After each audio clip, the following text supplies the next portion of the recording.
Okay, okay, we're on. We are now streaming live. Good, let those other people know. Okay, the topic of the evening is what really is Lag Baimer. It's really perplexing. And I guess we have to start from the beginning, and hopefully we'll have some kind of just a minute, intelligent understanding of this. The truth of the matter is very not clear, to say the least. According to, especially according to the Ari, it's not specifically anything to do with Shirka Yochoya or his Yortzeit. I'm here. So it's really, really one wonders how it developed. Here, let's go look and see the primary sources. You have the pages because I had sent them our Makaimis, and that is the first page is on Yivamis Tav Samach Beis Amid Beis. I don't know if you have the sheets. I had sent them. It would have been better if you had them, then you could see the text inside. I'm going to ask people to please open up their videos. I do not like talking to gray boxes with names on them. Ellie, Saul, hello, Mayor, thank you. We're getting there. And BC's iPhone, whoever BC is, BC. And this is quite intriguing. Oh, and then I have L. Are you Leonard Cohen's cousin? Oh, Saul Marx is L. Good. No, who's that? Chaimowitz, how you doing? L. I'm waiting for L. That's the name of a women's magazine. It's spelled E-L-L-E, French. Okay, so let's get back to this. Let's see the primary sources that we're talking about. And the first primary source is Samach Beis Amid Beis in Yavamis in the 6th Perek. This is a very famous Gemara, where the Gemara brings the pasuk in Yirmiyahu of Babakis Razar Acha, you must sow your seed in the morning, rather means in your early years, but don't give up on developing, extending your children or students even in your latter years, because you never know which children or which students will finally be your success story, whether the ones that you had when you were young or the ones that you finally get when you're older. Is it your first children? Who knows what? You have children later in life, maybe those are the ones who will do it. So the Gemara says, Amru, they said, Shneim Esrei Elef. This is an example of someone which started later in life. Shneim Esrei Elef Zugim Talmidim Hayulol Rabbi Akiva Migvata Antiparus. Between Gvat and Antiparis, which are two places in the main of Eretz Yisrael, Antiparis is near Petach Tikva. Gvat, I recall, is somewhere not that far of it. There were 12,000 sets of chavrusas. And it's interesting that they don't say 24,000, they say 12,000 sets, 12,000 chavrusas. And obviously, it's said that way in context of what's coming up. One has to understand that. And basically, what happened was, they all died at one point of time. The reason being because they did not respect each other. So now you understand the context of chavrusa. It didn't mean they didn't respect people. They didn't respect their chavrusa. No, nagu covered zelazeka. They were shtemisrei zugos. The guy thought, "Oh, you're a twit. Okay, talk. I'll wait till you finish and we'll go further." Think of it in the base medrash. The idea that they didn't have mutual respect of their study partner, and that was the nakuda that we're talking. No covered zeh bezeh doesn't mean this. It means to say between the zugos. Otherwise, there's no logical reason why they are mentioned as zugos. So obviously, it must be in context. That's what it means. They simply didn't learn with respect towards the uniqueness of each person's chavrusa and his capability of learning or whatever he can contribute. So the Gemara says they passed away in one period of time. And the world was desolate. So Rashi says it means shenishtakchot Torah. It means say a certain period of time passed away and there was no one to continue. You must understand what this is like. 24,000 Talmidim of Rabbi Akiva. Now, if we take, for example, if the cheshbon, the Mishnah and Avos is the way it is, so we know Elif Nichnasim ve'echad Yotze Le'ira. So at least out of every 1,000, there was going to be another Tana. there's going to be another Tana. Out of every 1 out of 1,000 becomes the Yotel Hira, which Hira means obviously Royal Hira, B'chol Makim. That's the equivalent of what we would call a Tana. Can you imagine Shas with another 24 Tanoim? How big it would be? Are you aware that all of Shas is based on the teaching which came from 5 Tanoim? I will show you the Gemara shortly. Can you imagine it was 5 times as big? We have 100 volumes of Shas. Can you imagine that? Can you imagine how much Hashkol is doing business? And Chavruta, you'd have to have 2 rooms for that. Okay, can you imagine a Baki B'Shas would be, wow, how much Torah would have been? Just the thought of it, if that would have really happened, the 12,000 Zugais would have developed and become, the normal thing would be Echad, etc., Echad Nichnas, Elif Nichnasim, Echad Yotzei Le'ira. You have minimum 24 new Tanoim there. Just the thought of that and how big Mishnayos would be at the time. You know, Shisha Sidra Mishnah would be big. You know, just the thought of it is mind-boggling how much Torah would have happened. And all that stopped. Which Rashi says it means to say there Torah. It means to say there was no one to continue. Basically, all the promising students of the era were there, and they all died. And there was literally no one left. There was no one to continue. Not only was Torah Sheba'al Peh, or rather, well, to be more specific, Torah Sheba'al Peh means the Pirush HaMekubal Misinai, as the Rambam writes. So actually, Torah Sheba'al Peh proper was given at Sinai, the Piskei Halachas and Pirusha Mikros, but the capability of extrapolating new halachas and new havanas, as elaborated at length in Rambam, which is also an aspect of our development of Torah Sheba'al Peh, not Torah Sheba'al Peh itself. Torah Sheba'al Peh itself, properly, there's no machlekes, there's no nothing. It's simply historical reality given from Moshe B'Sinai. Anybody that tells you that Torah Sheba'al Peh is something which developed, which came from Rabbi Akiva, you may hear that someday. Rabbi Akiva is Shorish Torah Sheba'al Peh. The man's a kofer. It means to say that if you know what the source is, either a kofer or an amor, it's one of the two. Because Torah Sheba'al Peh, literally read Rambam is Moshe Messina. But the makar of Rabbi Akiva being Shorish Torah Sheba'al Peh, one has to know where it's from. The makar is a Ramami Pano in Asar Mamoris. Once again, only for those people who know how to read primary sources. There he said that the neshama of Rabbi Akiva comes from the shorish of Torah Sheba'al Peh. Every person has a certain shorish on neshama, a certain chelakim of Torah. Well, the shorish of the neshama of Rabbi Akiva is a shorish Torah Sheba'al Peh. That's the primary source. That's what it is. I'm just saying this because I know this is the time of year when people talk about Rabbi Akiva is the shorish of Torah Sheba'al Peh. Not only is that ignorant, but it's also kfira. Because the shorish of Torah Sheba'al Peh is Moshe Messina Kimavur Barambam in the Agdama of Pirush Mishnah, and there's not a single rishon that argues with this. So one has to make sure that that's clarified before I go further, because this is the time of the year where you may hear these things. And I can just tell you, it's Rachmanis that people say things because Reb Chaim believes that Nebuch not Bikaris is also not Bikaris.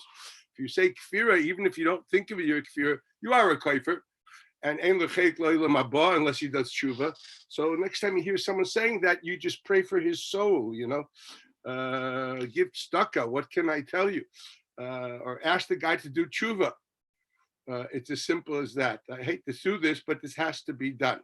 Okay, so we understand it, but the development of Torah Sheba'al Peh, as the Rambam writes, that the Bezdin Shechavador V'Dor would analyze and ask questions and make new Yalfusus of Kalvuchemers and Zereshavas and create new halachas and therefore new ideas. And then once again, that we reflect on everything, that definitely was up to Mishnah Satanoim and ultimately developed further in Mishnah Sameroim.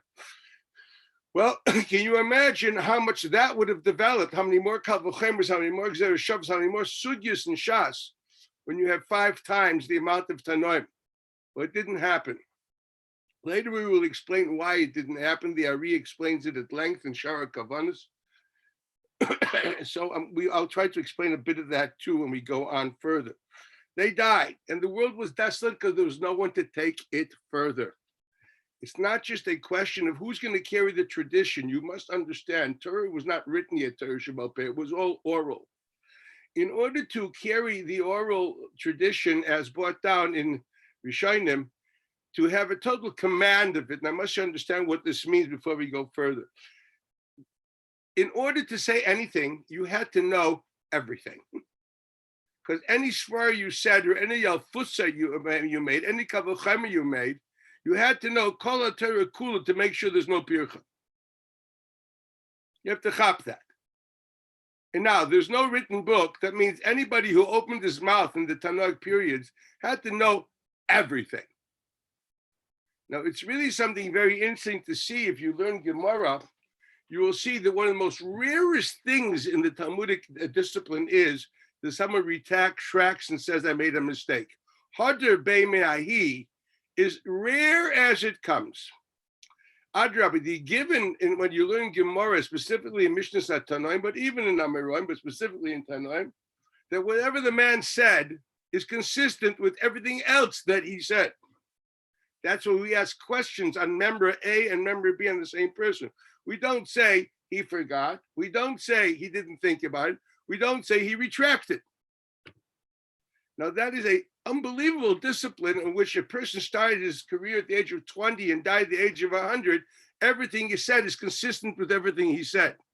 Just the thought of it is mind-boggling. It doesn't exist in any other discipline, period. It's a phenomenal reality when we think of the Tanoim, and what we're talking about is a discipline which people are totally, whatever they said is consistent with the whole discipline, which is oral, and they also are consistent with everything they said to us, unless it's explicit when the Gemara comes down and says, well, we have to say Hadar be'me'ahi. If you can look it up, you won't find 10 of it in Shas. Which is frightening to think of a thing like that. Rabbi Yochanan lived for 120 years, literally. Can you imagine? He was consistent from day one until the frightening. The Rav used to change his mind every week. And he was going him. Okay? And the Tanoim didn't, which is frightening to think about. Anyway, so this is when I talk about a Tanu, I talk about Roy Lahiroi, I understand what I'm talking about. So these are 12,000 zugas, which at least, I'm thinking carefully, according to normal plan, there would have been 24, at least 24 Tanoim. That's the tzura that you have to look at the tragedy of what happened when these people died. That means literally Torah was cut off at the side. There was no one to carry it further because the Balatanya writes in Hilchos Talmud Torah that when the Gemara says that what's called Shoina Me'apamim versus Me'apanim, the Ovid Hashem is someone that learns 101 times. Loya Vodai is one that learns 100 times. What's this number of 100? Zokta Balatanya in Hilchos Talmud Torah and also in Tanya. He says because in order to master the total material orally, and to really know it, to be able to constantly, without having computer, without having anything, just, really rolling it back and forth, you have to chazer it at least 100 times. So 100 times was the minimum type of chazorah needed to really retain the whole mass of information with clarity. That's called lat oived Hashem, that you're doing it because you have to do it, because you want to know. The Me'apanim ve'echad is adding more than what is necessary for command of material. That's why Me'apanim ve'echad is called the one more than what is needed to retain the information. That's what the Balatanya explains. So understand, that's why the Rambam writes that basically that the God gave Torah, the Rambam writes in the Akdama, God gave Torah Shabbat Peh in such a way that the only people that would really know it were those people who spend their whole life dedicated to it at the highest level. If you didn't have total dedication, there's no way you could be able to learn the total mass of material 100 times and develop a total command of it backwards and forwards the way they did. Ultimately, the reason for that would be, as the Rambam writes in the Akdama, because if it would have been giving it to the populace, and every little boy that knows how to move his finger back and forward and learn 15 blot and a few masechtas, and it has a search engine to know what, I don't know, this one says and that one says, it would have been a sham. Every idiot would have voiced an opinion and the place would have fallen apart. I still remember when they made the Erev in Northwest London. Now, let me tell you, I actually spent years learning Erev with my Rebbe. He wrote a 3-volume book on it. And I know how hard it is. and it was so funny. All of a sudden, because some Haredi Rabbanim didn't like the Erev, every bus in Northwest London was telling me Svoris and Hilchos Erevin because they bought this book by Rabbi Beckhofer in English, which somehow has, Hilchos Erevin. And every Morris was telling me Sif Kotten and Sif Godel from Rabbi Beckhofer's book. I said, Mordecai, can you imagine if Choshen Mishpat would be this way? It would be impossible to live. Thank God, because Baruch Hu didn't do that, and no one's written it so far in Choshen Mishpat. I'm trying to, that's the idea behind the Rama. When the Rama writes that the Torah was given to the elite, to be preserved by the elite, and not to be given down to the populace and for them to make decisions and interpretations, because this would destroy the authenticity of the Torah. This is what the Rama writes in his Agdom the Pirush HaMishnah. Doesn't sound very democratic, but it's the truth. The truth, it's only the great people who really have a total command of the material should be the people voicing opinions in halacha. Not every chamor noises forum that knows how to say what Jack says, Harry says, or whatever says. Okay, as I pointed out many times, you want to paskin, can you paskin from the Gemara and the Rishonim? To say over a Mishnah Berurah is not the paskin. To say over what the Chaisus was, what Minchas Yitzchak says, is not the paskin. The paskin is the paskin from the Gemara and from the Rishonim. Be machri like Rav Moshe does.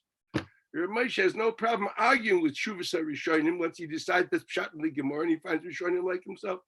Rav Moshe was a pasuk like the Shach. That's what the Shach does. That's called the psak. So anyway, this is who we're talking about. These are the 12,000 zugais of Rabbi Akiva. V'loi nagu covered the Zen. You immediately have to ask the question, people of that stature,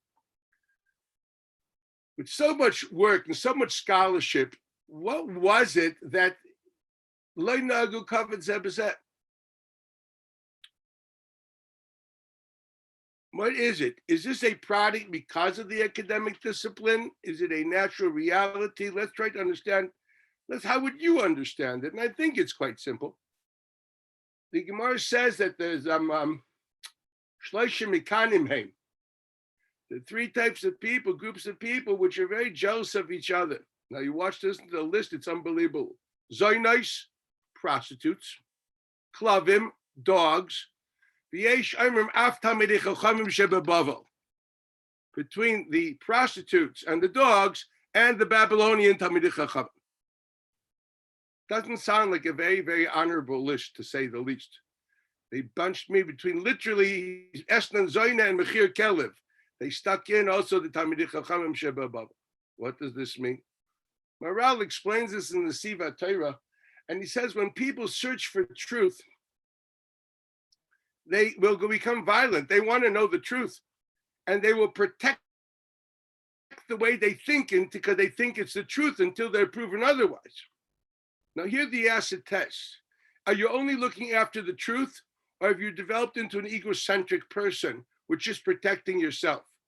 Is it your chipus ha'emes, or is it ovid inish lachzuke b'diburei? That's the acid test. If it's chipus ha'emes, so as soon as you realize that he's telling the truth and what you're saying isn't 100% accurate, you drop it immediately. It's like a hot potato. And you embrace the person. You say, thank you for showing me the light. But if you've developed a knack of protecting your own space, like the prostitutes protect their own space on the road to make sure they have their space, dogs like to urinate, or certain animals like to urinate to show their space. And if you get into the space, they'll go crazy. If all of a sudden you're doing nothing more than protecting your space, the odds are you won't that readily admit a truth. You will fight and defend yourself toe and nail, literally. No, those type of people are usually not intellectually honest. It's not intellectual honesty, because intellectual honesty demands subjugation to the text and to its truth, and you don't just protect yourself. You are not the issue. You are nothing more than a vehicle for trying to understand something above and beyond you. So how can you possibly be, your ego be attached to this?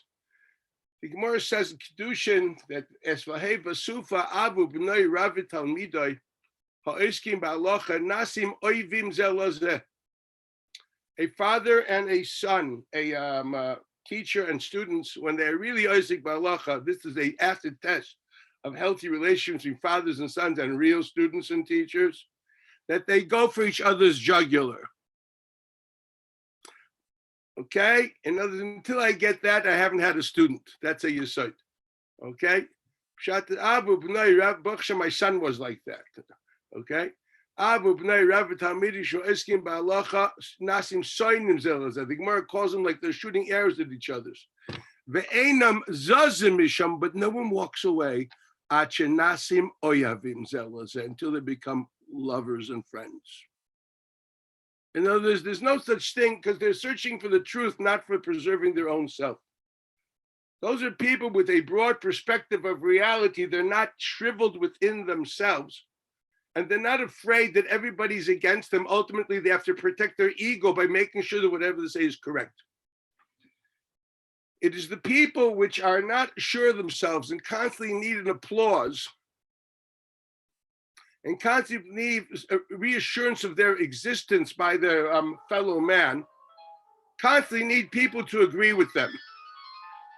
And when you don't agree with me, you are threatening my sense of self. It's what the Ari calls moichen de katnus. In Yiddish, we call it klein keplach, small-minded people. Mitztamik v'yafaloi, as we say in Ilchus Shab Bishul. They're shriveled personalities, and that's obviously what's good for them. Those type of people have a hard time being moed al emes. Those type of people, when they learn chavrusa, they feel they're being challenged, and therefore they react however they react to their chavrusas. That's called loy nagu kavod zelazeh. If the mutual agenda is search for the truth, and we're both vehicles of researching the truth, then I will love you and you will love me because you have helped me find the truth, and I have helped you find the truth. But we're sitting there holding our guns like the OK Corral, okay, and it's a shootout. Believe me, that's called loy nagu kavod zelazeh. I'm trying to translate this in a way that you can understand it today with your chavrusas and you can assess it yourself. This is what it means. The Ari calls them, their problem was they had boichin de katnus. That's what he calls it. And Torah cannot develop with moichin de katnus. So these 24,000 students were not muksher to be a chachmei ha-Masorah. Because to be a chacham ha-Masorah, you have to have moichin de gadlus. You have to have an open mind reality, which you're free. You're free to be objective, and you're not shriveled and defensive and thus subjective. It is the person who is shriveled and is defensive of himself has a hard time dealing with things which are different than him. He's also afraid to touch other disciplines because maybe they'll destroy his little shelter. He doesn't even explore. He immediately say, Usser, Cherum, Fira, give the different names found in a certain society. Anything a person says, oh, it's heretical. Hello, relax. Is it? Have you thought about it? Do you know what the word means? I say this in all reality. The Chachmei ha-Masorah have to be like Chachmei ha-Sanhedrin.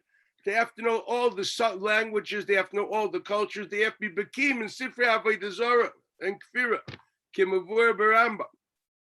They have to be able to meet and teach all those disciplines and not be frightened of them. Actually, they do it in order to teach and to paskin. They have to be masters of. They have to be Athenian scholars. I don't know what you mean. If you people understand what I mean, Labal, you'll explain it. Okay, that's what they're demanded to be. If you read Hilchos Sanhedrin, that cannot be with moichin de katnus. That demands moichin de gadlus. People who are at that level are inclusive because there's nothing threatening their ego, and they're actually inclusive. They can talk to karnei re'emim and beitzei kinim. No one is threatening their ego. They're not asking for anybody's applause. That's moichin de gadlus. Chachmei ha-Masorah demands that. That is called Talmidei Chachamim shenasim oivim zelazeh v'einam zazim ad shenasim oivim zelazeh. So this is an opening statement of understanding why those 24,000 Talmidim were big Talmidei Chachamim, tremendous Talmidei Chachamim, but it is a machla of Talmidei Chachamim. It's a major challenge because we are constantly going after.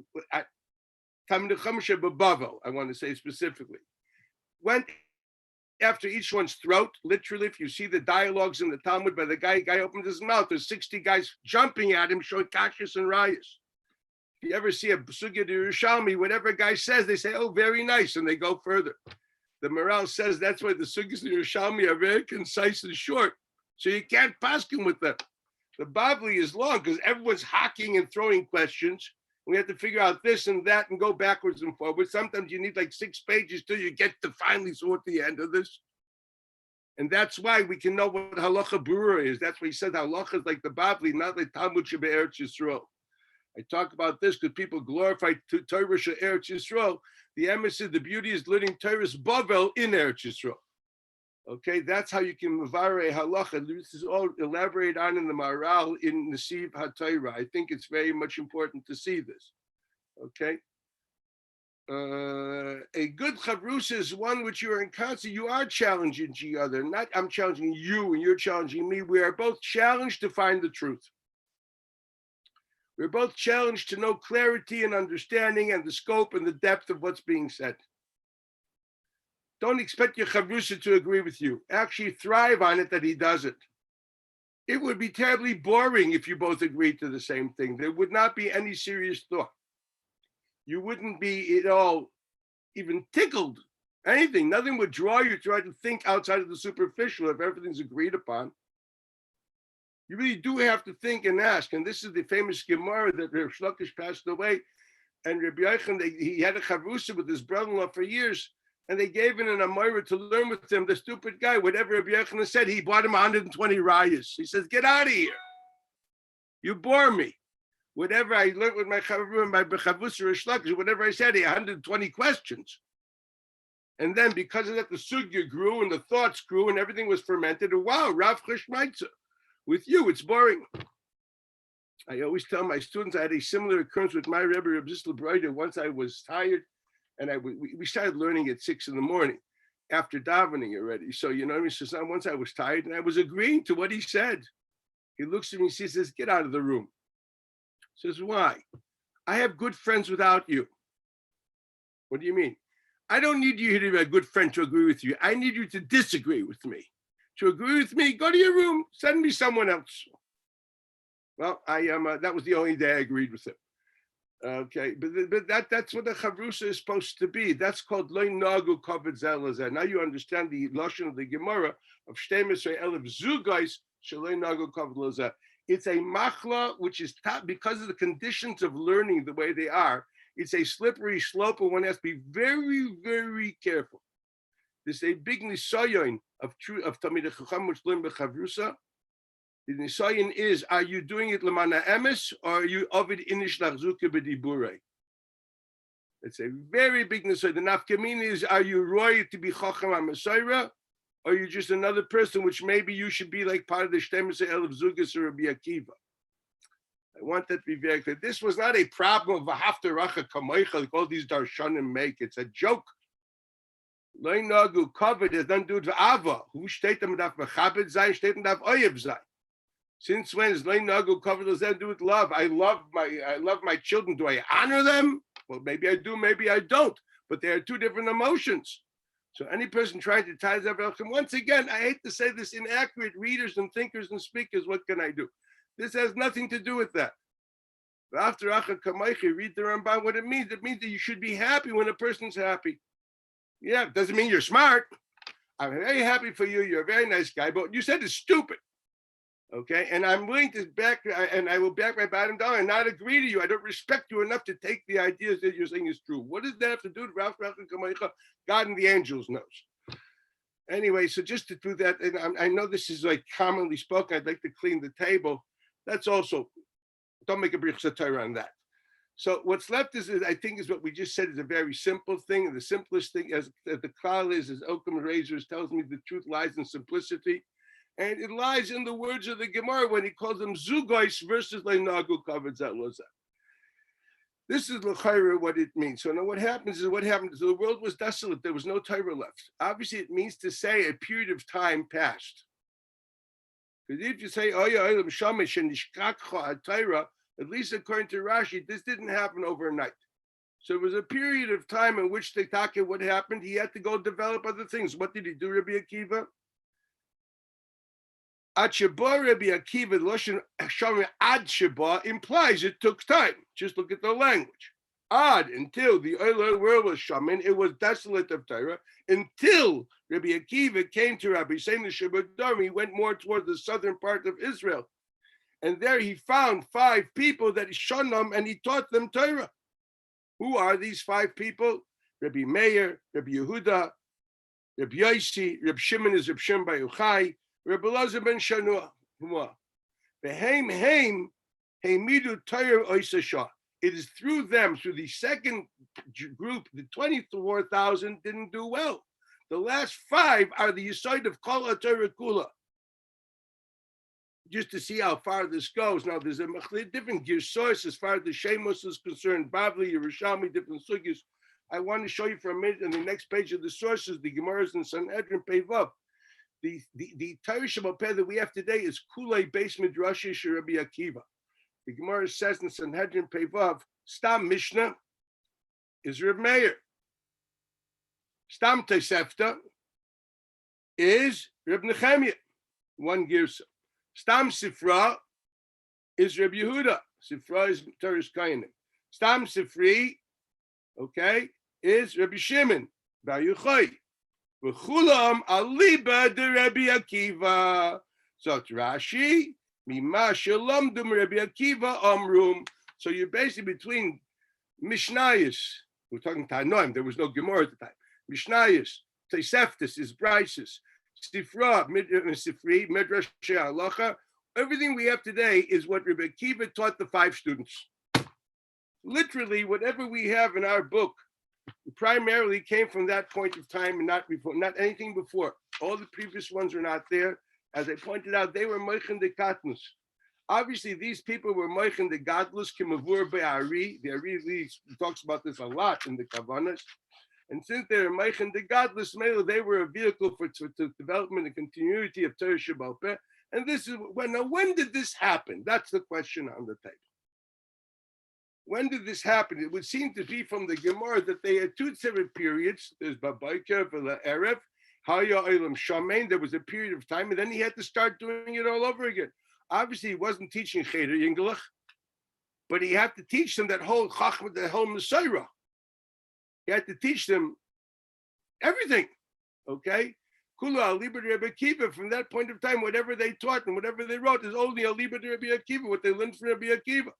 They didn't learn before. Obviously, they learned before, but just like the Gemara says, sometimes you have to spit out what you learned before to become a kibble of what you're learning now.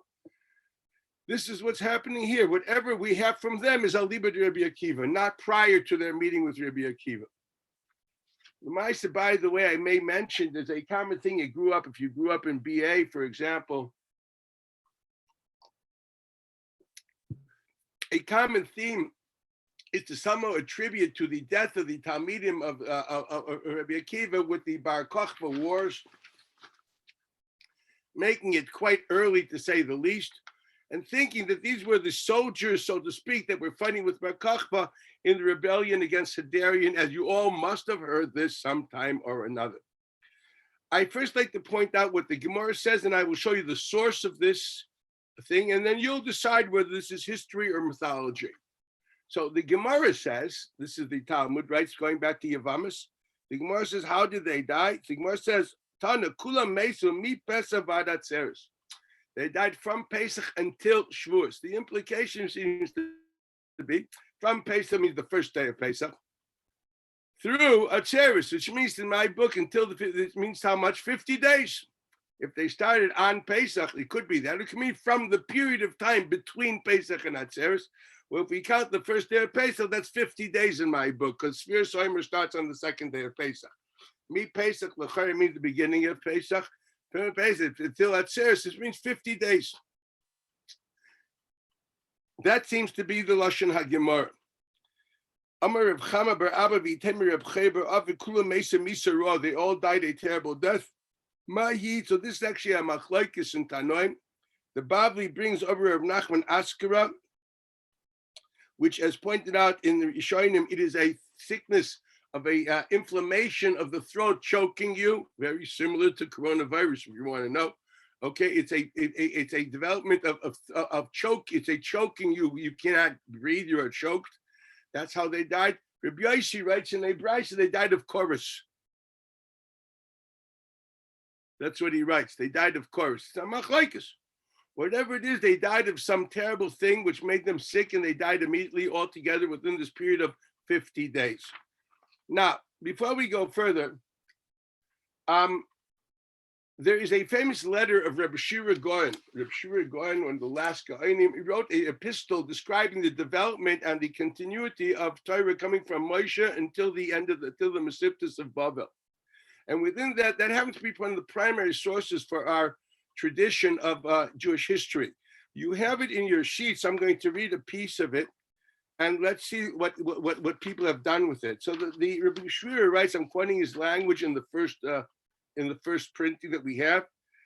Masar Rabbi Akiva tatzmo lahariga. Rabbi Akiva allowed himself to be killed, etc. After Achar sheniftar Rabbi Yossi ben Kisma, v'nerag Rabbi Chananya ben Tradion, v'nismata chochma achreim. After these three were killed, there was definitely depletion of chochma. V'amid Rabbi Akiva talmidim harbe. Rabbi Akiva had multitudes of talmidim. And there was shmada. Now, what does shmada mean? What does shmada mean? Okay.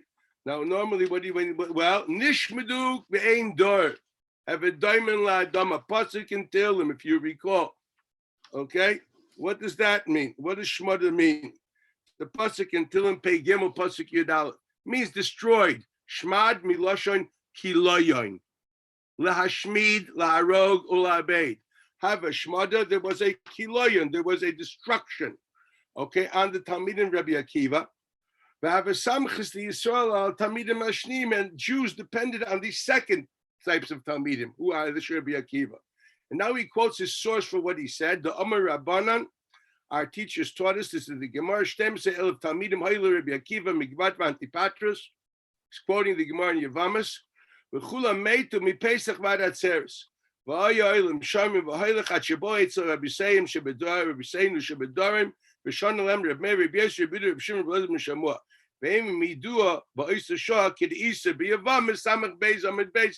This is the quotation of Reb Shira Goyen. Well, there was a person, now if you read it's very simple. He's quoting his source.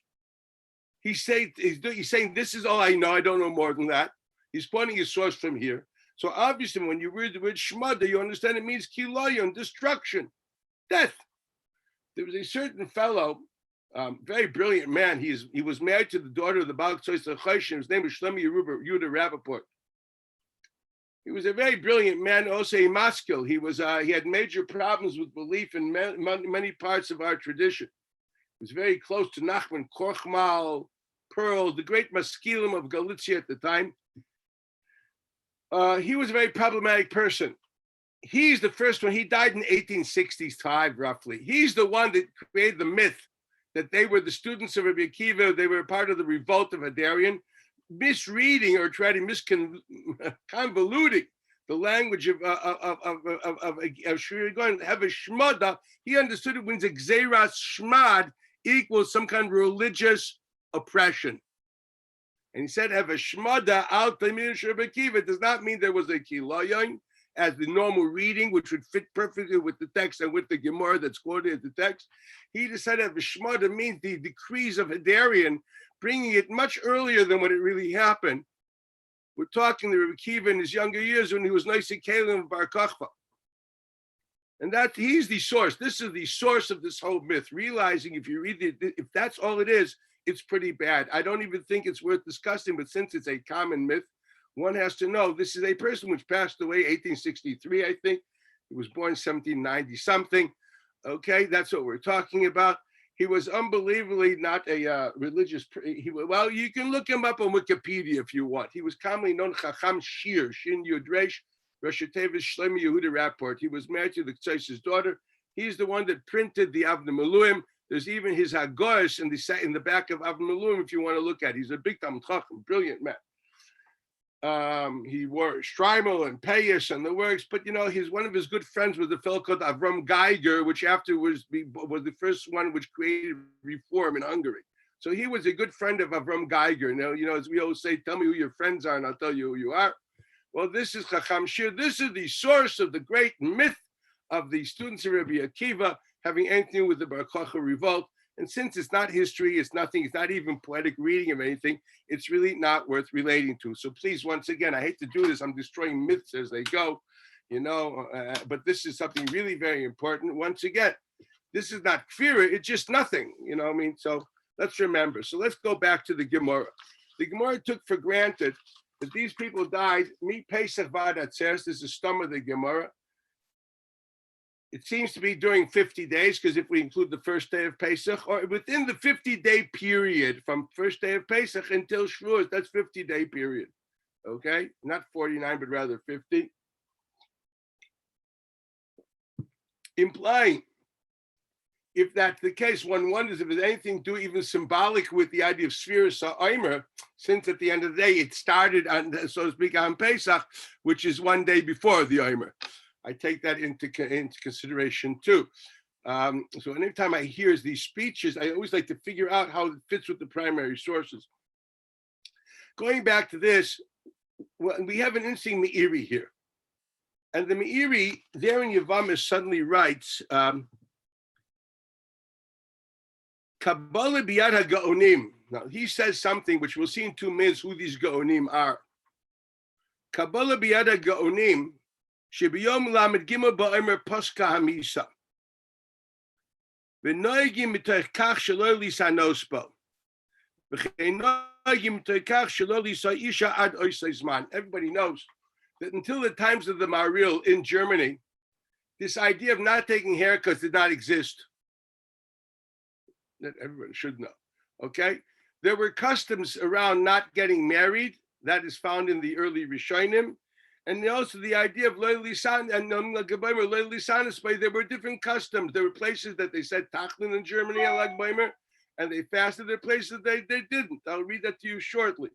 But whatever it is, this haircut business that I have to do tomorrow is didn't exist. That only came after the Crusades, way after the Crusades, during the time of the Maril. Okay, I want us to understand that. Probably having a lot to do with the German custom, which they wanted to also include some kind of availers for the Crusaders massacres of the kilos there. We'll get there hopefully. Whatever he writes this Kabbalah biyad ha-gaonim. Now it's interesting. We have a lot of Gaonic literature. It does not exist in any of the Gaonic literature. Ad kidei kach, in the Gaonic literature, we never heard anything about this whole thing.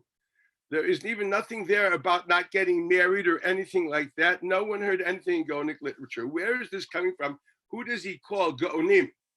I say this because we know that there are times, for example, Rambam in his Akdam of Yad HaChazaka calls the Rif Gaon. Gaon obviously meant to say, just like the Gaon of Yeshivas Yaakov in Surim Pumbedisa, which meant Rosh Yeshiva, the head of the institution, the super head of the institution. Rif was obviously the head of the all institutionalized Judaism at the time. He was called Gaon. The Rambam calls him Gaon. Okay? Now, maybe he means Gaonim. He doesn't mean Goinei Sur Pumbedisa. Maybe he means Gaonim. He means the Rishonim. Well, let's see. Where is the source of this whole thing? So the source of the thing starts, if you go through your sheets, which I'm guessing most of you don't have here, it all starts with a Sefer HaManig. Sefer HaManig is roughly 2 generations after the Ramban. Okay, this is actually, like I would say, around the time of the Meiri, maybe a generation before. They were both in Provence. Sefer HaManig is a major source of halacha. So the Sefer HaManig, right? This is Sefer HaManig was authored in Lunil. Okay, many times he's called Eben Yarchi. Eben Yarchi means the son of the moon. Why? Because he lived in Lunay. Lunay, we know Lunette, Luna, French. That means moon. So they used to call Lunil, Chachmei Lunil, Bnei Yarchi, the sons of the moon, that was a pseudonym for Lunil. So many times he signs Evan Yarchi. You will find that in many of the Rishonim quoting him, they'll say Varkosov Evan Yarchi. The Beis Yosef actually quotes it that way. So let's read what Evan Yarchi writes in his Sefer Hamani. Ein minhag liknos ben Pesach la'atzeres. It is not customary to marry between Pesach and Shavuos. Not because there's some kind of prohibition. The minig avelis is a custom of mourning. Amashi Rabo Toa Perik, whatever occurred in that period of time. Meitu Yud Beis Elef Zugais Tamidi Rabbi Akiva. Al Shalom Nagu Kavod Zelazah. That's why we don't have Simchas Nesuin. Aval Mikachim. We do make erison. She'ein Simcha Ela B'chuppah. B'kedushin B'nesuin. Umisha Kapat. So therefore, the minig was not to have a chuppah. You had erison, but you didn't have nesuin. Umisha Kanas. But if someone did do it, he had nesuin. Ein bo shum iser ba'olam. There's no problem. And the Mordechai brings, he says, we also don't do anything about it. We don't make a chayrim. It's okay. You did not follow the custom, but it's not really an iser. Then he continues, Ach, minig b'tzavatu b'Provence. There is a custom, I repeat, not totally, not every, but there is a custom in France and in Provence. Liknais, and here there's a Madna Girsa, Mi Lamed Beis La'omer Ve'elach. This is obviously a typo. And my guess is, let's say, I'm guessing the language is Lamed Gimel Ba'omer Ve'elach. Now, why? Vishamati B'Shem Rabbein Reb Zrachia Migeronda. I heard in the name of Rabbeinu Zrachia Alevi of Gerona, which is the Bal Hamor. You know him. He's the guy with the little letters in the back that constantly argues with the Ramban and the Rif. The Bal Hamor. Shematza katuv b'sefer yashan haba misfarad. He found in an old book which came from Spain. Now, what does he mean by that? Well, it is commonly known, if those who are well versed in the Rishonim, the one who wrote about this actually quite nicely is there's a very famous Talmud of Dr. Lieberman called, he's a big Talmud Chacham, Chaim Zalman Jimitrovsky. He authored, I think, a Rashban Megillah in Moser Rav Kook. He had this tremendous book called Sridei Bavli. Look it up, okay? In Sridei Bavli, in the Agdama, he develops this idea that we all found in many Rishonim, that they took for granted that the Girsos found in the Talmud of Sfarad were the more meduyak than the ones found afterwards. Interesting. Now, there's a lot of reason for this and why. I'm not going to, this is not a academic Talmud class, and not the appropriate teacher for it anyway. I'm just like a reader. So, but whatever it be, Sifrei Sfarad were perceived as accurate. So I'm willing to guess, when he says Kosev b'Sefer Yoshin Abam Yisfor, it doesn't mean some kind of added book. It means to say a Sefer Yoshin Shekosev b'Sbar Yisfor. It means a version of the Talmud, because there were actually like 5 prints of the Talmud, a very small prints, and we still have the fragments of it today. It's really worth seeing, okay?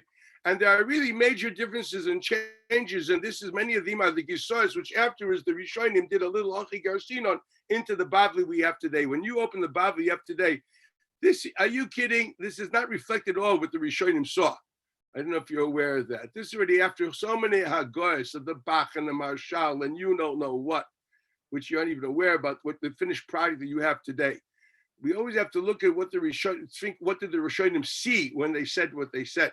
So here you have Masa Kasib Sefer Yoshim Barasford. I say this because the Ibn Shu'eb, in his drushes, a Talmud of the Rashba, quotes as the name of a Midrash.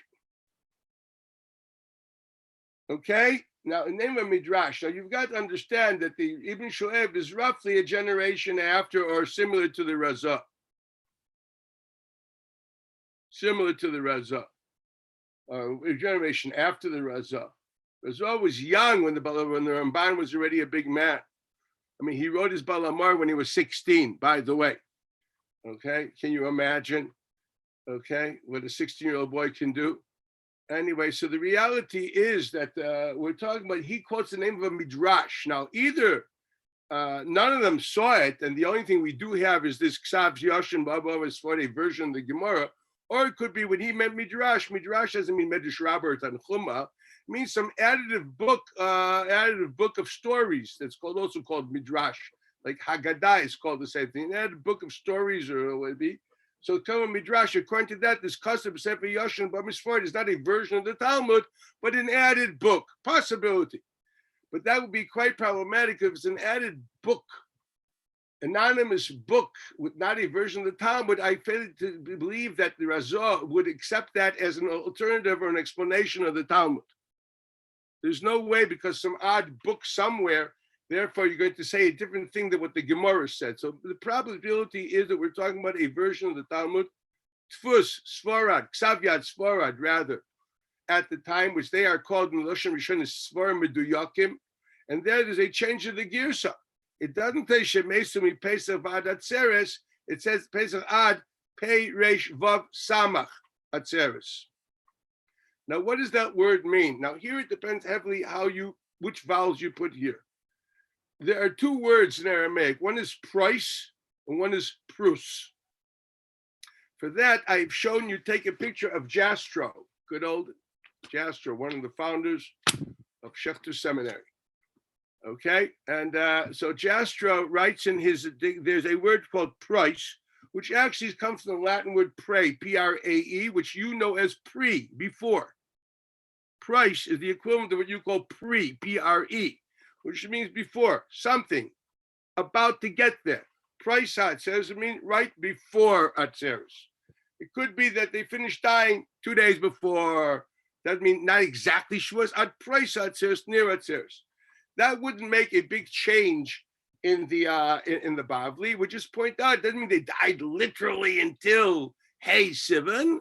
I don't know, maybe they finished dying Dalit Sivan, Gimel Sivan. That's all it does, making it much more open. But there's another word in Aramaic which is not price. It's with a shuruk. It's prus, and that means a piece, broken, a part. Prus. Now they took for granted that the word here was not price. Now there's no vowels in the Sefer Svarat, and obviously the Balamar took for granted that the writing of this is Prusat Seres, means not Praisat Seres, but totally something else, means Prusat Seres. Now what would that mean by Prusat Seres? For that I have to show you a Mishnah in Masechta Shkolim.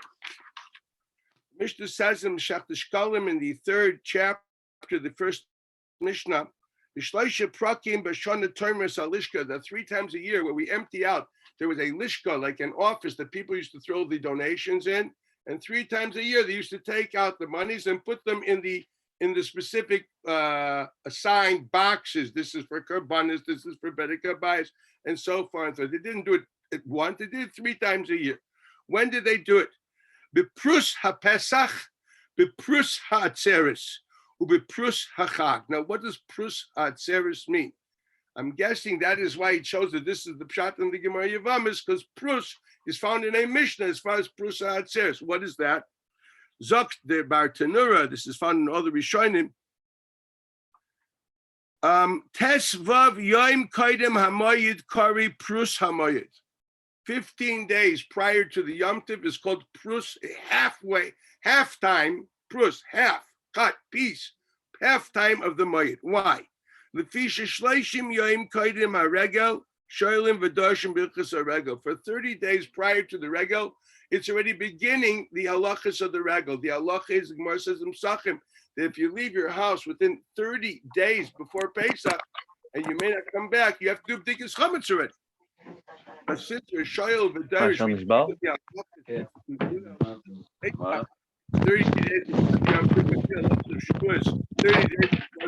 therefore it's already keep the zman of the mitzvahs, and therefore we even have to do b'dikas chametz then. It's when you live in the Levant. Do you hear that? Okay, let's see if we can solve this.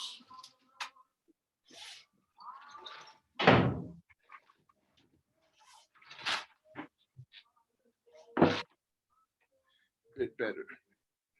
Okay, anyway, so therefore we understand it's Atzeres. 15 days before the Atzeres. 15 days before Yom Tov means to say what? Now make a cheshbon. 15 days before Yom Tov. What is 15 days before Yom Tov? So let's go back to the Sefer HaManik. And here he writes, "V'shemati b'shem Reb Zrachia b'garona shematza kasub b'sefer Yoshon Abba Misforet shemesim mipesach ad price prusa atzeres umay pursa palga." It means half. Kidisnan, as we learned the Mishnah Shkalim, the Mishnah Pesachim also Megillah. Excuse me. Shoylim behilchas haPesach kaidin lePesach lamed yom upalga chameshes yom kaidin atzeres. How much is 15 days before Shavuos? What day of the Omer is it? What? New guys? Can you got to figure this out, right? Log Bomer? You're guessing, right? Maybe you need a computer, a paper, and a pen. How much is 15 days before? If there's 49 days in Sphira, you take away 15, what's left? Do you need a pen for this? New, someone volunteer, please. 34. Hallelujah. Lead. Okay, so it comes out to be 34 days in the Yomer. Equals they died until Lamed Daled Ba'omer. Not Lamed Gimel, Lamed Daled Ba'omer. Okay, V'zeu Lamed Daled Ba'omer. Signed Evan. According to this, we have to say that the minig was not to get married on Lag Ba'omer, but to get married on Lamed Daled Ba'omer. Because there's no other way of figuring out 15 minus this to get to Lamed Gimel if you wanted to. That's a davar pasha. The Shloshim Yom Kodim Achag includes the phrase is not like a day before Erev Yom Tov. The nafkamina la'alach of B'dikas Chum, it's more the Kula Alma. This is not a game. Nafkamina la'alach of B'dikas Chum, we compute 30 days before Yom Tov, not 31 days before Yom Tov. This is not a game, and therefore, and Prusa Atzeres means literally Lamed Daled Ba'omer. And according to that, Eino Chinami Lamed Gimel Ba'omer is a naught. It's nothing. And this is the times of the Rishonim. We're talking about they didn't know about a Lamed Gimel Ba'omer, they knew about a Lamed Daled Ba'omer. This seems to be true. That's one source. So far, so good. Now, is there a mention of Reb Shimon Bar Yochai in any of this? Nothing. We are simply talking about the fact that they died until Lamed Daled Ba'omer. And then the question has to be, why in God's earth, if they died on the 34th, why would anybody be happy on the 34th? I can understand that the halacha is just that the halacha is that miktzas hayom kekule, when you get up from Shiva, so you basically don't have to do Shiva the last day totally. You do it's a machlekes Rambam Ramban, whether keeping Avelis at night is enough, or you have to do a minimum bit of Avelis during the day. Doing miktzas hayom equals balayla, or miktzas hayom is also a bit in the day. La halacha we paskin a bit in the day too. At Shiva we get up after Shacharis on the 7th day. Granted, that's why then it's mutter to get married because there's no more Avelis.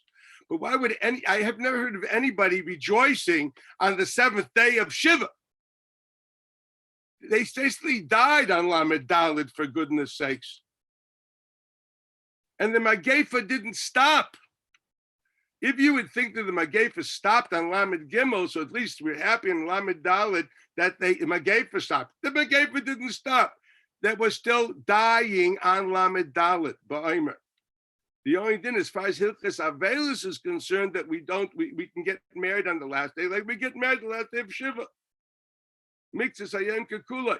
But Simcha Zumai Oisa Eino Chanami, we have no record during that period of time there was any idea of Simcha at all.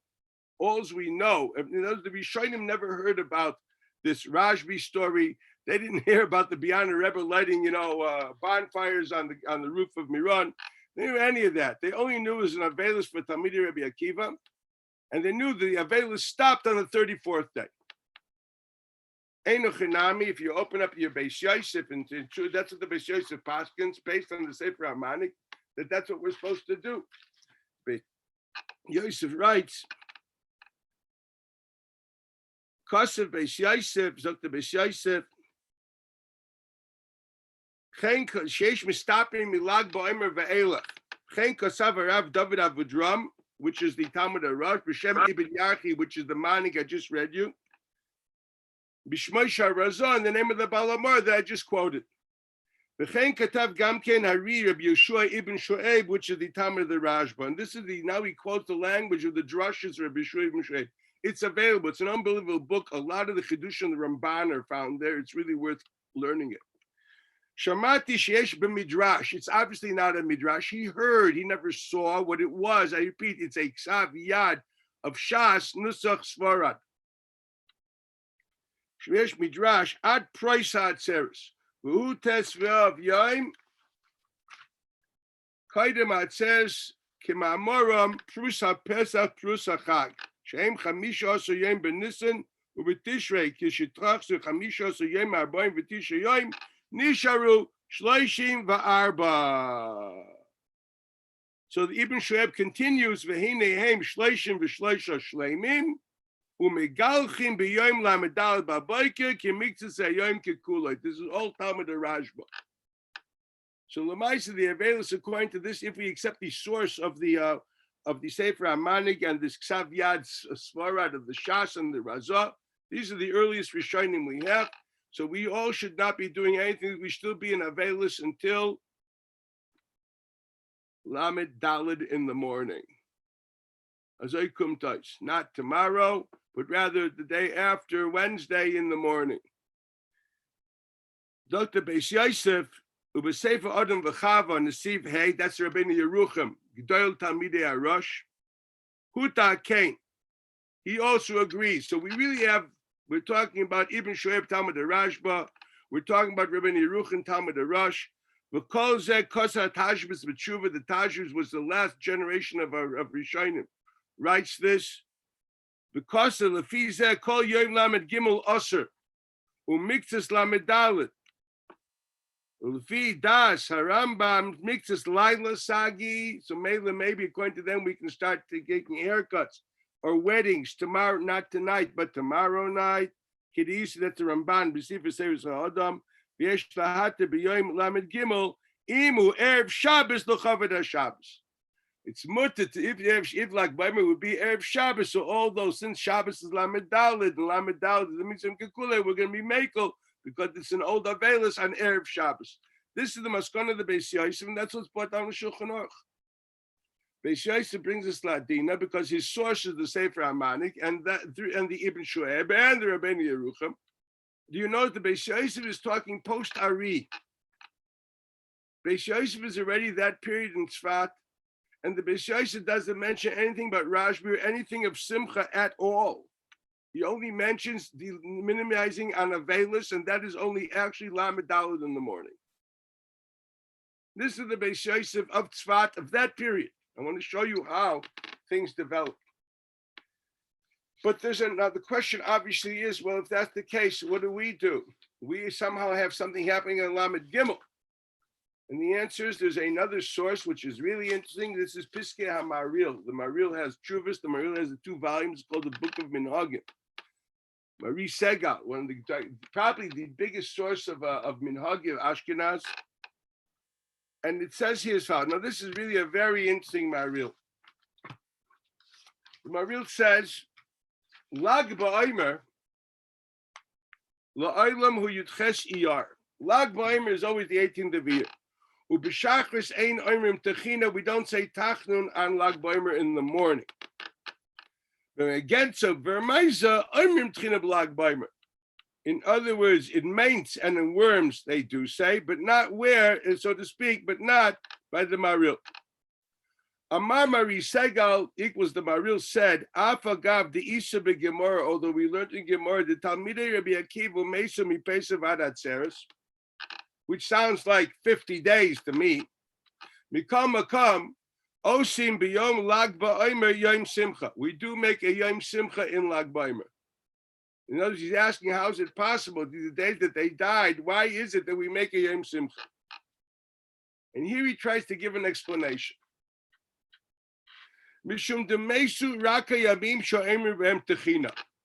Either he has his Baruch HaKodesh, or he's making it up. God and the angels knows where it's from. They didn't die in the days we don't say Tachnun, according to the Minhagim of the Maril in Germany, obviously.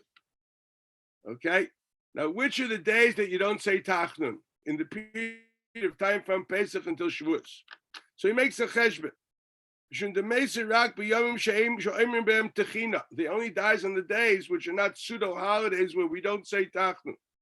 God did not make them die on days when we're supposed to be somewhat happy. How many days in that period do we have to be somewhat happy? It's very simple. We have 7 weeks.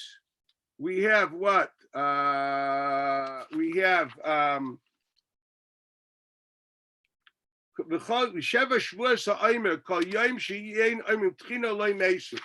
Hashta. Well, if that's the case, what does he say? Take from the 49 days of the Sphira. First of all, he takes for granted that they died during the 49 days of the Sphira. Take away Sheva Yemei HaChag, 7. They didn't die. We don't say Tachnun and Pesach for 7 days. Now, in Eretz, there was Eretz Yisrael, not Chutzlos. There's no Yom Tov Sheni there, right? So they didn't say Tachnun for 7 days. They didn't die then. We give a Yom Dechabem Rosh Chodesh, the 3 days of Rosh Chodesh. You have a Mole of Nisan, and then you have a Chosra of Iyar, equals 3 days. So it's 7 and 3 is 10 days they didn't die of the 49. And then there are 7 Shabbosos. So altogether, what do we have? We have 20 days they didn't die. Okay, excuse me, what do we have? We have 7, and 7 is 14. 17 days we didn't die. 17 days we didn't die, right? We take it away from 49, equals how many days did they die? 32 days. Okay, Pashulu Lamed Beis. Nimtza Shalom Mesu Rak Lamed Beis Yamit. Practically, they only died 32 days. It's not, what did they die? Between the period of time from Pesach until Shavuos, there are 32 days in which they died. So historically, did they continue dying until Erev Shavuos? Yes. We do not commemorate that. We commemorate the amount of days they died during the Sphira. And we choose to commemorate it from when? We choose to commemorate it from the Yemei Sphira. Okay, granted. They choose to commemorate during the Yemei Sphira. Therefore, it means they have the 49 days of the Yemei Sphira. There are 32 days they died. Well, if that's the case, when the 32 days which we are commemorating are over, which is commemorating the plague which killed them, the Magefa which killed them for 32 days, and here the continuance of the Geisa is, let me just read it carefully, there's a word here, let me find it. Where is this? Hey. This reminds us that the Magefa stopped. So Lag B'Omer is a happy day because, so to speak, it celebrates commemorating that after 2 days of death, on the 33rd day, there was the death stopped, the plague stopped. Now, we're not talking about the dates. The dates, actually, the plague stopped Erev Shavuos. It's an interesting reality here. We're not commemorating the dates of when they died. Historically, nothing happened on Lag B'Omer. Historically, nothing happened at all. They continued dying. What happened, according to him, is that we are commemorating the amount of days of death. We're commemorating the amount of days of the plague, which are 32 days. And we are doing Avelis not because these are the days they died and those are the days they didn't die. We are commemorating 32 days of death, including Shabbosos. They didn't die during Shabbosos. We completed Rosh Chodesh. They didn't die during Rosh Chodesh. It doesn't matter. We're commemorating 32 days of death from the beginning of the Sphira Shaimer. And on the 33rd day, this is symbolized. It didn't really happen there, but it symbolizes the end of the plague. So we are doing nothing more than rejoicing. This is the first source of a simcha, of Isim Simcha, and that's why we don't say Tachnun, because the Magefa stopped not on that day, but we're commemorating the amount of days of plague versus the day which symbolizes the end of the plague. That's the Maril. Really means to say that nothing happened on Lag B'Omer per se. It's just an idea of commemorating days. This Maril is terribly problematic because of 2 points. First of all, for goodness sakes, he counts 49 days and says that 32 days they died within the 49 days. But he includes the first day of Pesach. The first day of Pesach is not part of the 49 days. His math is off. He's missing a day. You know, they didn't die for 32 days, and we now on the 33rd day commemorate the stopping of the Megefa. They died for 33 days. So how can you tell me they died for 32 days and we commemorate the day after the plague? That's not true. His math is off. He included the first day of Yom Tov, which was the 50th day. It's not part of the 49. If you take away the Imam Shatachnun from from the 17 days, it's not 17 days, it's 16 days, because the first day is not part of the 49. So if that's the case, they died for 33 days. They should be commemorating the 34th, just as the Sefer HaManik says. And he says no. He says Lag Boimer Yudches Be'iyar is a Yom Simcha. We don't say Tachnun, and he makes a cheshbon. Doesn't make sense. The Bach asks another question. The Bach asks, how can you count 7 days of Pesach and 7 Shabbosos? One of those Shabbosos is Shabbos Chol HaMoed. For goodness sakes. One of those Shabbosos is Shabbos Chol HaMoed. That's the question which I can answer, but I'm not going to bother you with. At the end of the day, there are two sources for this whole idea. One source of the Manig, which really means to say that we're talking about dates, but actually they died until the 34th day of the Omer, just we don't do nothing to do with Lag BaOmer. According to the Maril, it's actually Lag BaOmer, not Lamed Dalet, but that the math doesn't work because actually it should be Lamed Dalet. It seems to be that there was some kind of a reason for rejoicing, and he decided to figure out a way. I don't know how to explain this, Maril. The Bach wants to say that he's wrong. He's willing to accept the idea that they didn't die in Yom Sheyesh B'Tachnun, but he says, okay, so they finished dying on Lag BaOmer, and Mixes Hayom Kikulai, so we only do Avelis until Lag BaOmer in the morning. As opposed to, according to the Manik, they died until the 34th, and we stopped with Avelis 34th in the morning. According to the Cheshbon of the Maril, they stopped dying on the 33rd, but they died all the 33rd. Just the Avelis stops 33rd in the morning. That's what the Bach writes. It's a very nice idea, but that's nobody. That's not what the Maril writes. That's a good reason why there's no Avelis, but why won't you say Tachnun? Tachnun, because there's an idea of Simcha. Stopping Avelis doesn't create Simcha. If you commemorate the day post the Magefa, there's an idea of Simcha. But it's a day which they're still dying. The Magefa is live and kicking. Just as the last day, there's only Avelis in the morning.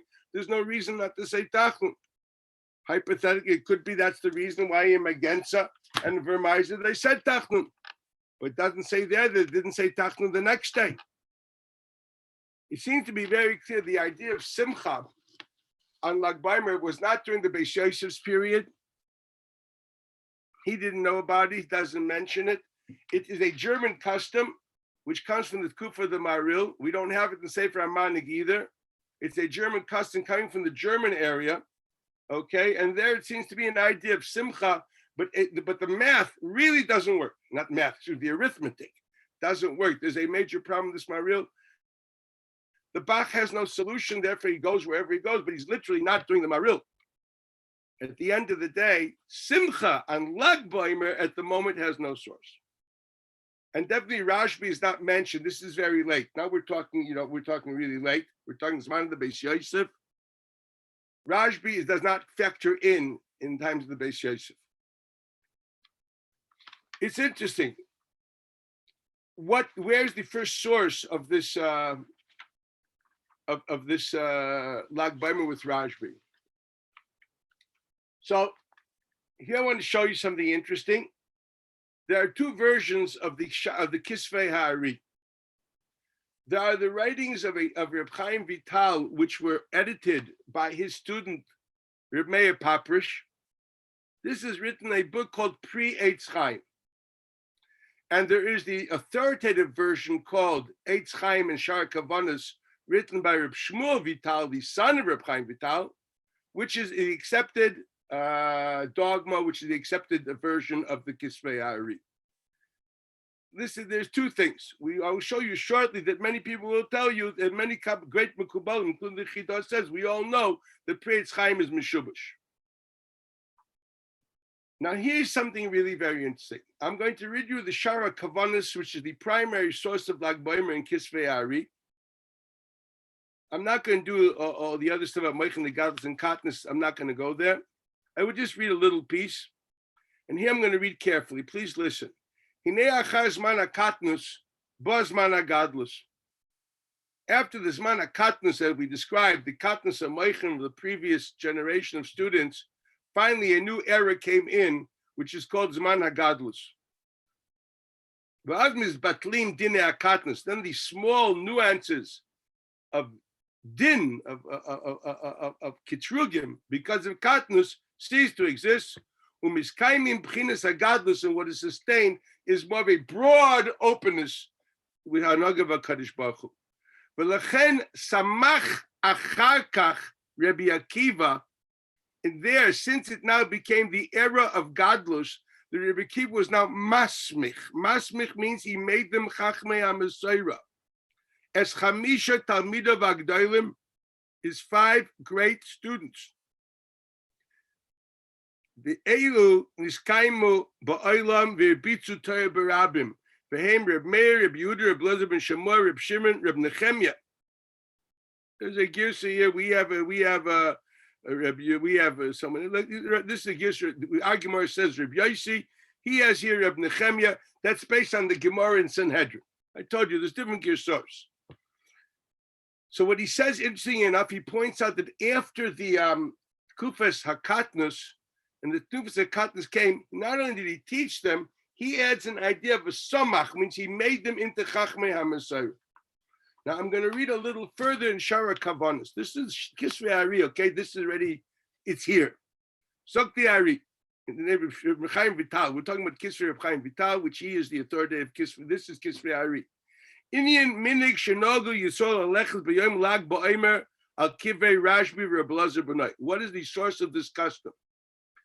Asher kvurim be'ir Miron kinoida, they are buried in the city of Miron, here, village, whatever it is of Miron. Oichlim v'shaisim v'smeichim, people eat there, drink there, and they rejoice. Ani ra'iti l'meiri Chaim Vital writes, I saw my teacher, the Ari. Shalach l'sham pam echa b'yom lag ba'omer, he went there once on lag ba'omer. Hu v'chol anshe beisa, he and his family. V'yesh sham shloisha yamim rishonim. He stayed there for the first 3 weeks of the 3 days of that week. This was only the first year he came, when the Ari came to Israel from Egypt. But I do not know when the Ari went there at that stage, he was really the Ari that we knew afterwards. Chaim tells us, I'm not sure he at the time had all the Hasagas and Kabbalah, which he had later. Maybe he just went because that was common custom. Pointing out the fact that Reb Chaim himself said the fact that he went there once in the first year does not tell us that there's meaning to it. So he says, Barav Yonasan Sagis Hididli Shebeshana Rishona Koidem Shalachti Ani Etzlo L'Modim Mari. The year before I, Chaim Vital, went to learn with the Ari. He took his little child there, with the whole family. There they had the chalaka. This is the source of that custom. The Ari did it to his child. Obviously, it was a custom prior to the Ari. For us, says this already is afterwards, where the Ari was already the Ari. He still went and did it, and he celebrated on Lag BaOmer. I'm going to skip a bit and say as follows. Kasafti kol zed, Reb Chaim Vital writes, I write all this, lohorot, to teach, ki yesh shoresh b'minag hazeh niskar. There is a root in this custom that we know of going Lag BaOmer to Miron to rejoice. Ubifrat, ki Rashbi hu michamisha talmidav hagdolim sheRabbi Akiva. The sources, because Rashbi is obviously one of the 5 new students of Rabbi Akiva. That's why his man simchas yom lag ba'omer kvi shebir la'el b'yom lag ba'omer, as explained previously in lag ba'omer. What was said there? That was said that after Moichin the Katnus, a new era started, which is called Moichin the Gadlus. And according to him, this occurred on lag ba'omer. And since these are the 5 students of the new era ended with, so to speak, with Lag BaOmer is the new era of the new Talmidim, equals, according to that, they died until Lamed Beis. very similar actually to the idea of the Maril, although practically speaking, the Maril's math doesn't work. Okay, basically the Meichen de Katniss ended in Lamed Beis, and Lamed Gimels where the Meichen de Katniss started, and that's why he was started teaching the new Talmidim. Now, this is really something interesting from the Gemara and Rashi's Mashma, that it took quite a while between the death of the first group and the finding the new group. Ad Shabbat Etzra B'Sena Shabadora. Here, the Ari seems to be saying that they happen one after the other, and they actually stopped dying on Lamed Beis, similar to the Cheshbon of the Maril. And on Lamed Gimel, the new story started. Meichen de Katniss ended on Lamed Beis, and Lamed Gimel, Meichen de Gadlus started. That's when he started teaching his 5 Talmidim. It doesn't say anywhere here in the Ari that Rashbi died that day. It's a Yom Simcha of Rashbi because he is one of the 5 Talmidim. That's what it writes. Where's the source that we have today? So actually, I'm going to take it a little further. Rabbi Emanuel Chayriki, the famous Makubal, Italian Makubal. This is 2 doros after the Ari. He was he came to Tzfat and learned by Talmidei Ari. He has a book called Mishnas Chasidim. I own it. Actually, my volume was printed, I think, in 1712. Yeah. Come, I'll show it to you. Okay. So anyway, in Mishnas Chasidim, he writes as follows in Masechtas Erusin, the halachas of Erusin. He writes in Perek Aleph, B'yom Lag Ba'omer, Paskum Elamus. Here he writes, they stopped dying on the 33rd day.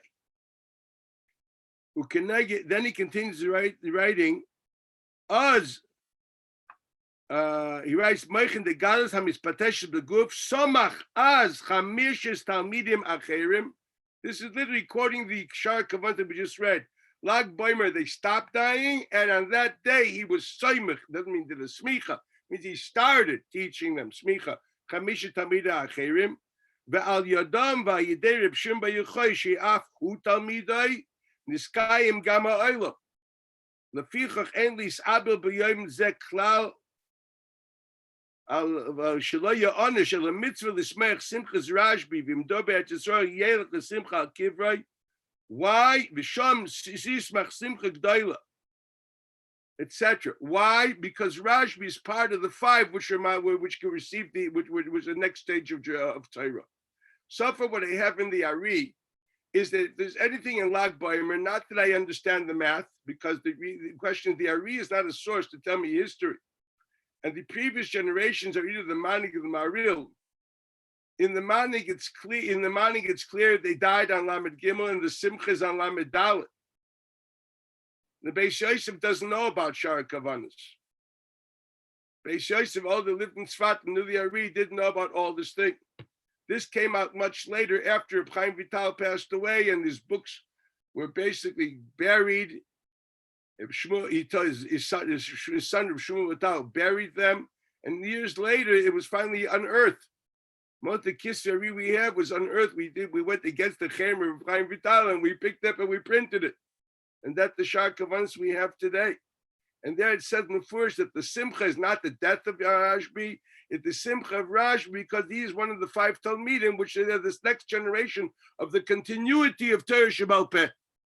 This is in the first in the Ari and also in the Emanuel Chayriki.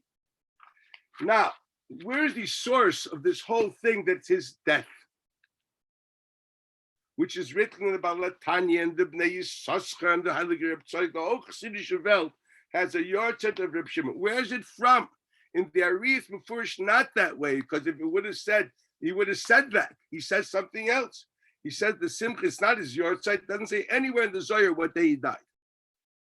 So at the best, according to the Ari, what this is the day of his, should we call it Chag HaSmicha? Or should we say the beginning of his Smicha program? It's the beginning of the Meichen de Gadlus, where he decided to be Mechanech, a new generation, which they have the story of Torah, of Talmud, of Mishnah, Sifra, Sifri, Mechilta, Tosefta that we have today. The source of this is a typo. The typo is a book called Priyetz Chaim. As I told you, these are Kisvi of the Shiurim that Reb Chaim Vital gave that a student, Reb Meir Paprish, wrote.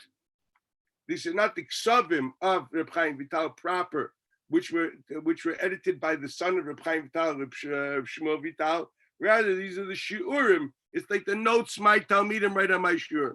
It's like the, you know what I mean. I remember once Reb Chatzkel San Zechon Levracha, Rashiva of Chevron. He once told me, you know, he says, I was engaged until I got married in Slobodka. I went for a few months to learn in Rodenburg, Naftali Trupp. So Naftali once saw a notebook of his shiur. He says, Ich weiß nicht, she does his eines zum Vater zum Shemra. It's not me. That's what he says. These notebooks are not me. Not which Knash der Chayiv, I don't know. Me, it isn't. So he says, you see, he picked up this little garnat thing he had then. These are the books that Reb Naftali said it's not him. You understand? So when I look at notes of these books that they printed, that's what Naftali said. It's nicht. Ani shamati be'oznai migdoi l'chach michoch kima de yudoi chavne Rosh Yeshiva v'pchatzkel San Zechet Tzadik Livracha. So that's why you never catch me quoting these things. Okay? Reb Chatzkel like took it out of my mouth. He didn't go. Don't go near it. Okay, so Nishra Tali. So that's a chais. The kisvei talmidim is something we have to be very careful with. So I'm going to read where the source of this, because this is Tvus de Bravna. To be specific, Tvus de Bravna is the famous first Eitzah of the Pri Eitz Chaim. The year is Tov Tzadik Ches. You can write that down.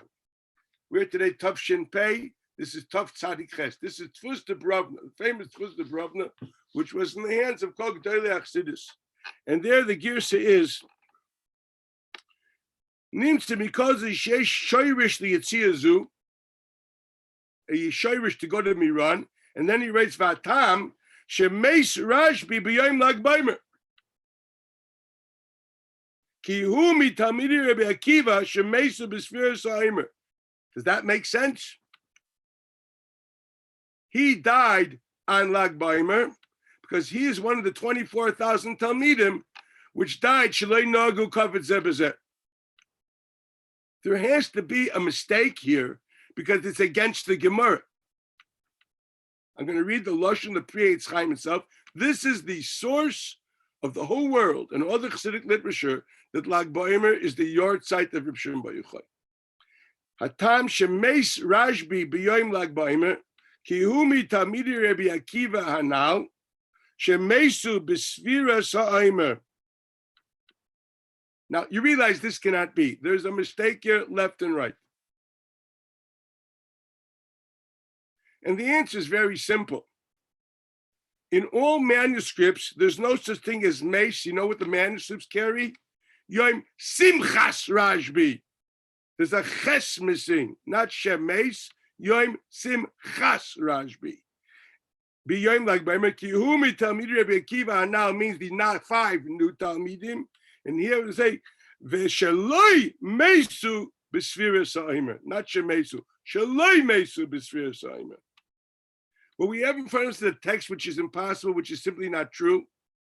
It doesn't fit with the Gemara, and it's totally not what the Ari writes in Shara Kavanas. This is totally a typo. Here it says that Shimon Bar Yochai died on Lag BaOmer because he one of the 24,000 students that died. So we're trying to say he died Shalei Nagu Kavod Zeh B'zeh. Is somebody funny here? It's a ket from the Mefurish Gemara and Yevamos.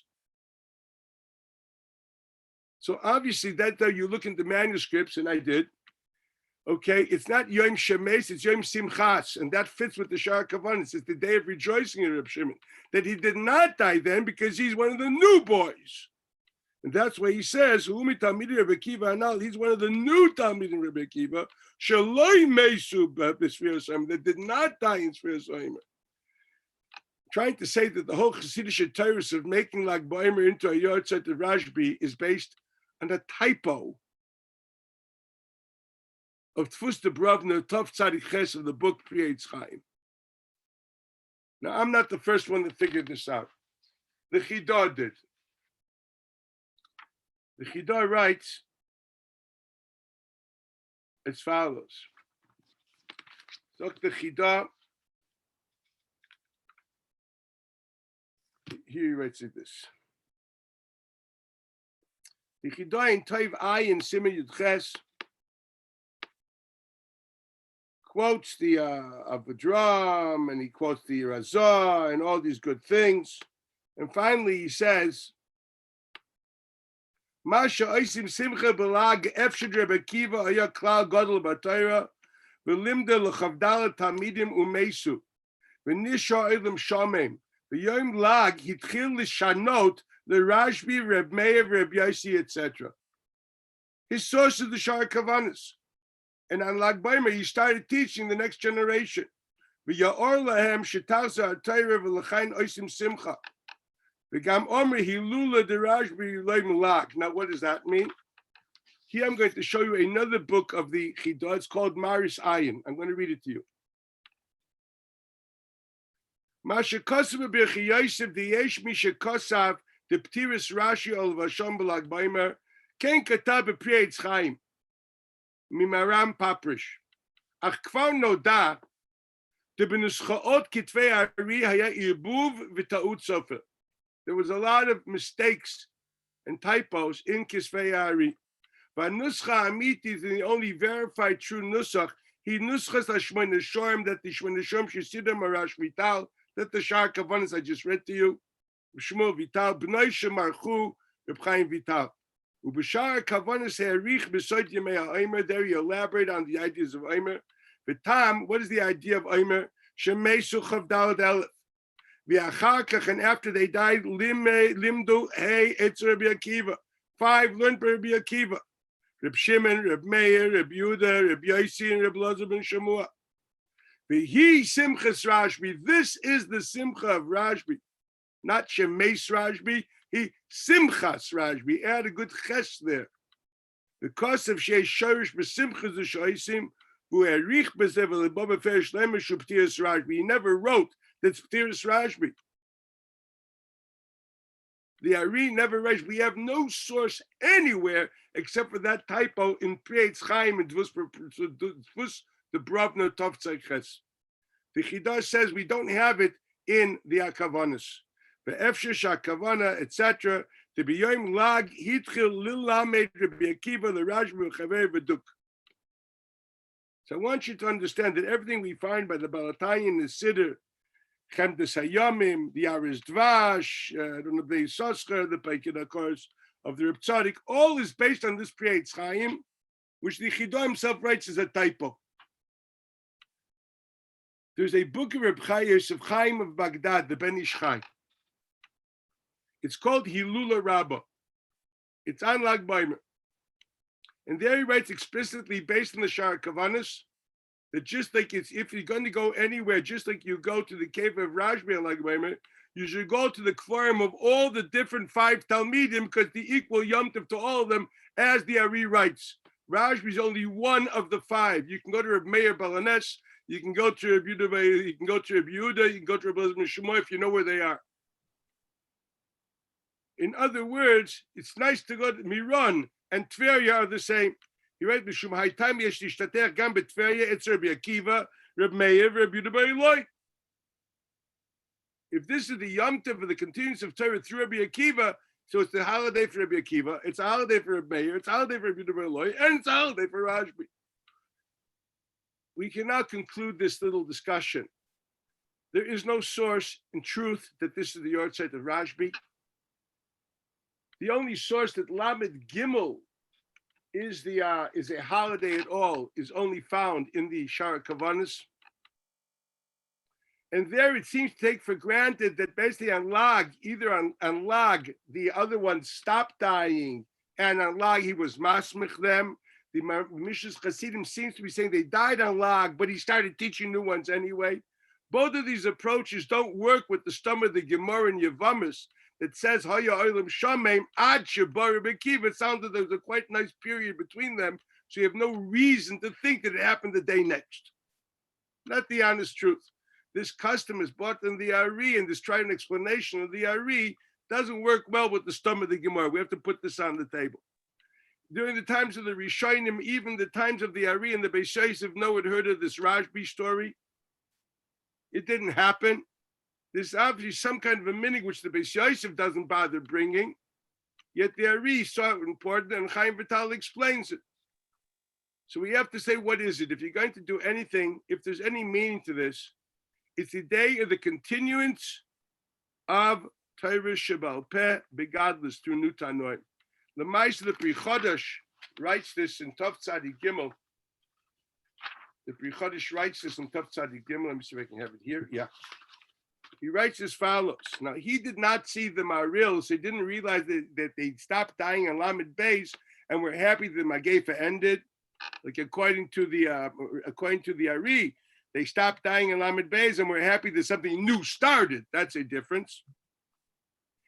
He says, he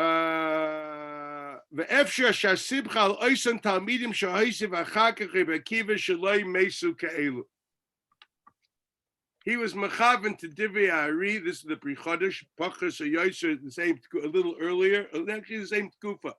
Pri Chaskel Sylvia was the Rav of Yerushalayim, roughly the same period. And this is the Pri Chodesh. So it would seem to be saying, if there's anything in Lag Ba'omer, whether it is exactly the date or it's the idea of commemorating a day, and I don't care about that, it's not uniquely, it has nothing to do with a Yortzeit, nothing to do uniquely with Rashbi. It has to do with the fact that Rabbi Akiva had 5 new Talmidim, and thank God we have a Talmud Bavli, and we have a Sifri, and we have a Sifra, we have a Mechilta, and we have a Tosefta. That's the Yom Tov. So you want to celebrate the Yom Tov, I suggest the most appropriate thing to do, gay learning.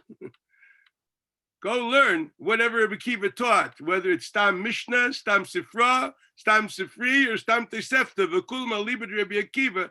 That's what you're celebrating, that you have these books. Think what we could have had, something 5 times the size, but that wouldn't have been the appropriate Chachmei HaMasorah. Proper Masorah needed the Ari writes by Archava, a big Jewish here, Moichen de Gadlus, Moichen de Katnus is a steer to Chachmei HaMasorah. And Mamela, this is what we're the celebration is the beginning of Talmud Torah through Moichen de Gadlus, which created the future of Torah. This is what Lag Ba'omer really is. So it really doesn't mind whether you went to Miron or not. You know what? I suggest you sit down tonight and learn Sugya of Reb Meir and Reb Shimon and Reb Yehuda. Try Davar Sheina Miskaven, a very big Shas Sugya, Reb Yehuda and Reb Shimon. 2 Talmidim of the 5. Learn, and this has to do with Mishnayos, so you'll get Reb Meir in there too.